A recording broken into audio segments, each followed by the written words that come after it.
నమస్తే, welcome to Avani news network. మన దేశంలో రెండు విభిన్నమైన చట్టాలు నడుస్తున్నాయా అనే అనుమానాలు రావడం ప్రతి ఒక్కరికి వస్తుంది. చాలా కేసులు చూస్తూ ఉంటాం. ముస్లింలకు ఒక చట్టము, హిందువులకు ఒక చట్టం ఉందా దేశంలో? ఇది తేలాల్సి ఉన్నది. నిజంగా రాజ్యాంగం ప్రకారం అందరూ సమానమే. కానీ ప్రభుత్వం, బీజేపీ ప్రభుత్వం వచ్చిన తర్వాత 2014 తర్వాత పోలీసులు వ్యవహరించే విధానం చూస్తే రెండు చట్టాలు అమలవుతున్నాయా అనే అనుమానాలు వస్తాయి. నిజానికి రెండు చట్టాలు ఉండవు, కానీ అనుమానాలు రావడం సహజం. ఎందుకంటే ముస్లింల మీద పెడుతున్న అక్రమ కేసులు, ముస్లింలను పెడుతున్న హింసలు, ముస్లింల ఇళ్లను బుల్డోజర్లతో కూల్చేయడం, ఇట్లా చాలా జరుగుతున్నాయి.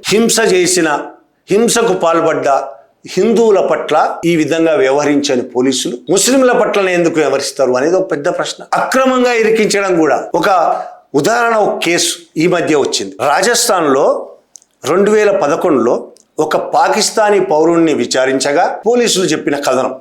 ఒక పాకిస్తానీ పౌరుణ్ణి విచారించగా పాకిస్తాన్ మరియు ఉగ్రవాదుల కోసం ఒక ముఠా పనిచేస్తోందని తేలిందట పోలీసులు. ఒక పాకిస్తాన్ పౌరుణ్ణి పట్టుకున్నారు, ఆయన విచారించారు. అప్పుడు రాజస్థాన్లో ఒక ముఠా పనిచేస్తుంది, పాకిస్తాన్ కోసం, ఐఎస్ఐ కోసం, ఉగ్రవాదుల కోసం ఒక ముఠా పనిచేస్తుందని. ఆ ముఠాలో సభ్యులు అని చెప్పి సాకిబ్ అన్సారీ, వకార్ అజార్లను అరెస్టు చేశారు 2011లో పోలీసులు. ఇవాళ ఎంత?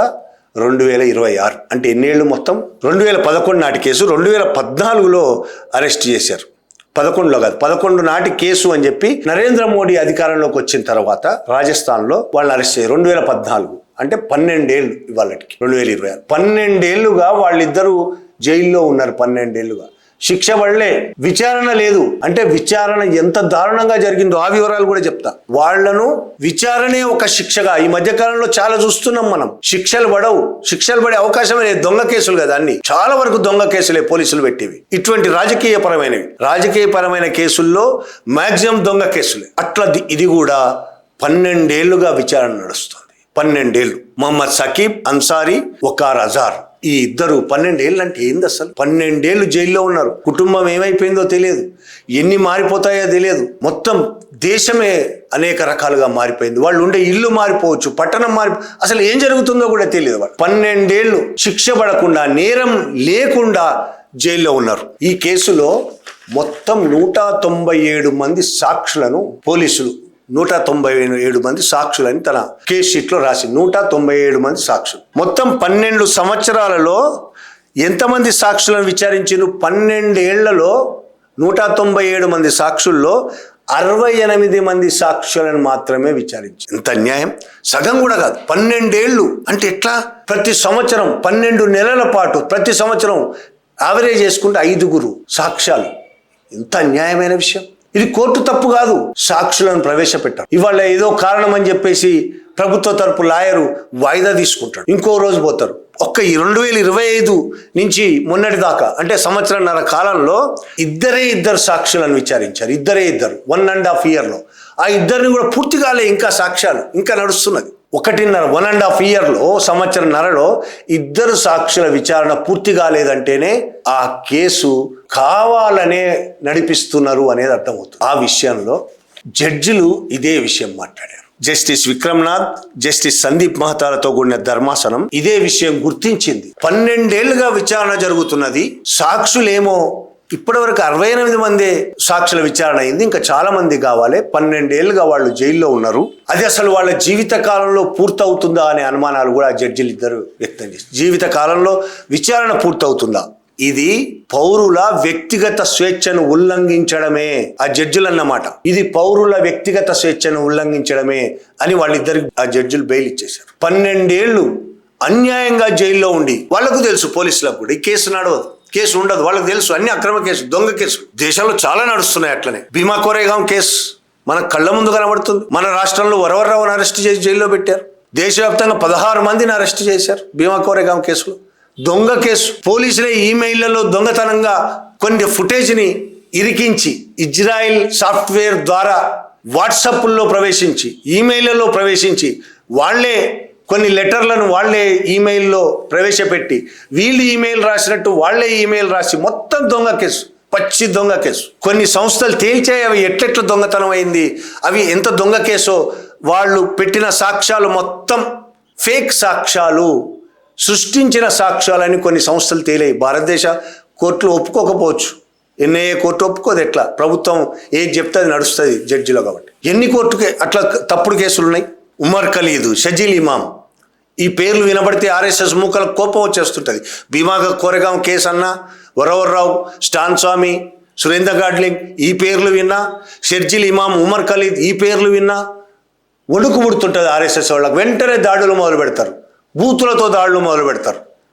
వీళ్ళు దేశద్రోహులని మాట్లాడతారు. ఇప్పటివరకు దేశద్రోహులని వీళ్ళని ఏ కోర్టు తేల్చలేదు. వీళ్ళని విచారణ పేర్లతో ఏళ్లకేళ్లు అనేక ఏళ్లుగా అటు భీమా గౌరవం కేసులో ఉన్నవాళ్ళు కావచ్చు, సురేంద్ర గాడ్లింగ్ 9 ఏళ్ళు అయింది జైల్లో ఉండి. 9 ఏళ్ళు బెయిల్ లేదు కనీసం. వీళ్ళిద్దరూ 5 ఏళ్ళు 6 ఏళ్ళు అయింది. ఉమర్ ఖలీద్ అండి, షజీల్ ఇమాం బెయిల్ లేదు. విద్యార్థులు, జేఎన్యూ విద్యార్థులు వీళ్ళు దుర్మార్గమైన ఈ పద్ధతులు అనుసరిస్తూ విచారణనే శిక్షగా మారుస్తున్న వీళ్ళు ఇప్పుడు వీళ్ళిద్దరిని కూడా ఆ విధంగానే చేయాలని ప్రయత్నించారు. మొహమ్మద్ సాకిబ్, మువక్కర్ అజార్ వాళ్ళను కోర్టు గుర్తించి ఈ పరిస్థితిని గుర్తించి వాళ్ళిద్దరికి బెయిల్ ఇచ్చి వదిలేసింది. ఇంకొక కేసు గురించి మాట్లాడుకోవాలి. ఇది Mumbai case. Social democratic party of India అని ఒక పార్టీ ఉంది, ఎస్డిపిఐ. ఈ పార్టీకి సంబంధించిన 2 నాయకులు బాబ్రీ మసీదు కూల్చివేయడం తప్పు అన్నారట. ఏమన్నారు? బాబ్రీ మసీదు కూల్చివేయడం తప్పు అన్నారట. అందుకని పోలీసులు వాళ్ళ మీద కేసు పెట్టి నగర బహిష్కరణ శిక్ష విధించారు వాళ్ళిద్దరి మీద. నగరం విడిచి వెళ్లిపోవాలని శిక్ష. బాబ్రీ మసీదు కూల్చివేయడం తప్పు అనేది చట్టవిరుద్ధం ఎట్లయితుంది? అదే విషయం కోర్టు చెప్పింది. బాబ్రీ మసీదు కూల్చివేయడం తప్పు అనే విషయము ఎట్లయితుంది చట్టవిరుద్ధమని కోర్టు పోలీసులను అడిగింది. బాబ్రీ మసీదు కూల్చివేయడం తప్పని వాళ్ళ అభిప్రాయం. జడ్జి చెప్పిన మాట వాళ్ళ అభిప్రాయం. వాళ్ళకి అభిప్రాయాలు ఉండే హక్కు ఉన్నది. నీకు కొన్ని అభిప్రాయాలు ఉంటాయి, ఇంకొకళ్ళకి కొన్ని అభిప్రాయాలు ఉంటాయి. అభిప్రాయాలను తప్పెట్లా పడతావు అని అడిగాడు జడ్జి పోలీసులను. తనకు ఆ అభిప్రాయం ఉండడము, అది చెప్పడము దేశద్రోహం ఎట్లవుతుంది అని జడ్జి ప్రశ్నించిన ప్రశ్న అడిగితే జవాబు లేదు పోలీసుల దగ్గర. అదొక్కటే మాట్లాడుకోండి. జడ్జి చాలా ఒక సీరియస్ విషయం మాట్లాడాడు. ఖచ్చితంగా దేశమంతా మనం చాలాసార్లు నేను మాట్లాడిన దేశమంతా ఆలోచించాల్సిన విషయం. ఏమంటాడంటే, కేవలం ఒక నిర్దిష్ట మతానికి చెందిన వారైనందుకే ఈ వ్యక్తులపై చర్య తీసుకున్నారా? జడ్జి అడిగిన ప్రశ్న ఇది. ఒక నిర్దిష్ట మతానికి చెందిన వారైనందుకే ఈ చర్య తీసుకున్నారా అంటే ఏంటి? వాళ్ళు ముస్లింలు అయినందుకే మీరు ఈ విధమైన కేసులు పెట్టి నగర బహిష్కారం చేశారా అనేది ప్రశ్న. మొహం ఎక్కడ పెట్టుకుంటారు పోలీసులు? మేము అదే అడుగుతున్నాం. ఈ దేశంలోని ప్రజాస్వామికవాదులు అందరూ అదే అడుగుతున్నారు. ఈ దేశం అడుగుతున్నది అదే ప్రశ్న. మీ ముస్లిం, హిందూ అనే మత రాజకీయాల్లో పోలీసులను కూడా పావులుగా చేసింది ఆర్ఎస్ఎస్ మూక. పోలీసులు కూడా ఇవాళ ముస్లింలను అన్యాయంగా కేసుల్లో ఇరికించడం మొదలుపెట్టారు. బాబ్రీ మసీదు కూల్చివేయడం తప్పు అని నేను అంటున్నా. ఎస్, బాబ్రీ మసీదు కూల్చివేయడం తప్పే కాదు, నేరం. బాబ్రీ మసీదు కూల్చివేసింది గూండాలు, నేరస్తులు, క్రిమినల్స్, గ్యాంగ్స్టర్స్. కూల్చేయడం తప్పు నేను అనడం కాదు, సుప్రీంకోర్టు అన్నది. సుప్రీంకోర్టు బాబ్రీ మసీద్ కేసులోనే రామ భూమి కేటాయిస్తూనే ఈ మాట అన్నది. బాబ్రీ మసీద్ కూల్చడం తప్పు, అది ఖచ్చితంగా నేరమే అని సుప్రీంకోర్టు చెప్పింది. అది పోలీసులకు అర్థం కావట్లేదా? సుప్రీంకోర్టు జడ్జిలను ఇప్పుడు అరెస్ట్ చేస్తారా పోలీసులు? ముంబై పోలీసులు తప్పని చెప్పింది. వీళ్ళిద్దరు social democratic of India party వ్యక్తులు ఇద్దరు ముస్లింలు కాబట్టి వాళ్ళు అన్నందుకు నువ్వు అరెస్ట్ చేసి, లేదంటే వాళ్ళ మీద కేసులు పెట్టి నగర బహిష్కారం చేశావు. సుప్రీంకోర్టు జడ్జిలు చెప్పారు బాబ్రీ మసీద్ కూల్చేయడం తప్పని, వాళ్ళని అరెస్ట్ చేస్తావా? ఎస్, బాబ్రీ మసీద్ కూల్చేయడం తప్పని నేను చెప్తున్నా, అరెస్ట్ చేస్తావా? దేశంలో చాలా మంది చెప్తున్నారు బాబ్రీ మసీద్ కూల్చేయడం తప్పని. మేము చెప్పడం కాదు, ఎవరో చెప్పడం కాదు. బాబ్రీ మసీద్ కూల్చివేత సమయంలో దానికి నాయకత్వం వహించిన అద్వానీ చెప్పాడు తప్పని. అద్వానీ, ఆయన అరెస్ట్ చేసావా ఎప్పుడైనా? ఇంత దుర్మార్గమైన వ్యవస్థ, పోలీస్ వ్యవస్థ ఇంత దుర్మార్గంగా తయారైతే అనుమానం వస్తుంది కదా, దేశంలో 2 చట్టాలు నడుస్తున్నాయా అనే అనుమానం ఖచ్చితంగా వస్తాయి. ముస్లింలకో చట్టం, సిక్కులకో చట్టం, బౌద్ధులకో చట్టం, హిందువులకో చట్టం, ఇట్లే నడుస్తాయా? నిజమే, అనుమానాలు రావడం సహజం కదా. ఈ దేశంలో ఇస్లాం రాజ్యం స్థాపిస్తాము అని ఎవరైనా అంటే అరెస్టు చేస్తావా, చేయవా? రాజ్యాంగం ప్రకారం అది నేరం. ఎవరైనా ఈ దేశంలో క్రైస్తవ రాజ్యం ఏర్పాటు చేస్తానంటే అరెస్టు చేస్తావా, చేయవా? కేసు పెడతావా, పెట్టవా? జైలుకు పంపవా? ఎందుకంటే అది రాజ్యాంగం ప్రకారం నేరం. ఈ దేశంలో హిందూ రాజ్యం స్థాపిస్తానన్న వాళ్ళని, దాని పేరుతో ఊరేగింపులు తీస్తున్న వాడిని, రోడ్లెక్కుతున్న వాళ్ళని ఎప్పుడైనా అరెస్టు చేశావా? ఎప్పుడైనా కేసులు పెట్టారా మీరు? బీజేపీ ఎంపీలు మాట్లాడతారు హిందూ రాజ్యం స్థాపిస్తామని. అనేక మంది బాబాలు, సన్యాసులు, సాధువులు మాట్లాడతారు. ఆర్ఎస్ఎస్ మూక మాట్లాడుతున్నది. ఊరేగింపులు తీస్తారు హిందూ రాజ్య స్థాపన కోసమని, బహిరంగంగా ప్రకటనలు ఇస్తారు, సోషల్ మీడియాలో మాట్లాడతారు. రాజ్యాంగ వ్యతిరేకం, అది నేరం. హిందూ రాజ్యం స్థాపిస్తామని ప్రకటించడం నేరం. వాళ్ళని ఎప్పుడైనా అరెస్ట్ చేసావా? వాళ్ళ మీద కేసులు ఉన్నాయి ఎప్పుడైనా? అదే మిగతా మతాల మీద వెంటనే కేసులు పెడతావు, లోపలేస్తావు. ఇస్లాం రాజ్యం స్థాపిస్తారంటే ఊరుకుంటారా మీరు? పోలీసులు లోపలేయరా? హిందూ రాజ్యం స్థాపిస్తారంటే ఎందుకు అరెస్ట్ చేయరు? అందుకనే అనుమానాలు వస్తున్నాయి. భారతదేశంలో 2 చట్టాలు నడుస్తున్నాయా?